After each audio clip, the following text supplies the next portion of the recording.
Hi friends, నీటి కవితల్లో కవిత్వం అంటే ఏమిటి?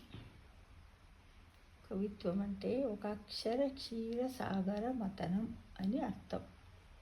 అది ఎలా అనేది ఇప్పుడు మనం తెలుసు. పదముతో పదము జతగూడినప్పుడు శూన్యములో పదనిసలు పలకాలి. వాక్యాలు రూపుదిద్దుకున్నప్పుడు భావోద్వేగ భజంత్రీలు మోగాలి.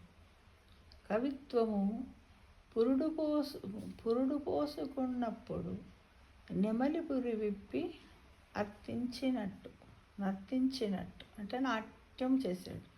హృదయము అనంత భరితము కావాలి. కవిత్వము మనస్సు నుండి ఉద్భవించిన హిమానీ నతనములా సారవంతమైన పంటను పండించే నిక్షాక్షరైన పుత్తడి నేలలా ఉండాలి. అక్షరాల విత్తనాలు చల్లినప్పుడు మానవత్వపు శిఖరాల నుండి జాలువారే జలపాతపు సంగీతములా మనస్సును హత్తుకోవాలి.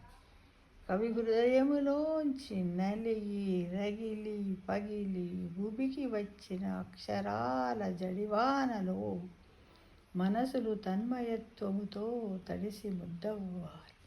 కాలగమనములో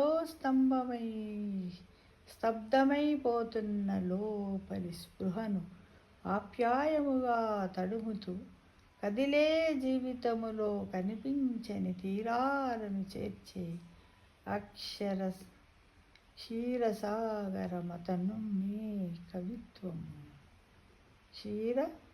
అక్షర క్షీరసాగర మతనమే కవిత్వం అంటే ఇదే అక్షర క్షీరసాగర మతనం. సర్వే జనా సుఖినో భవంతు.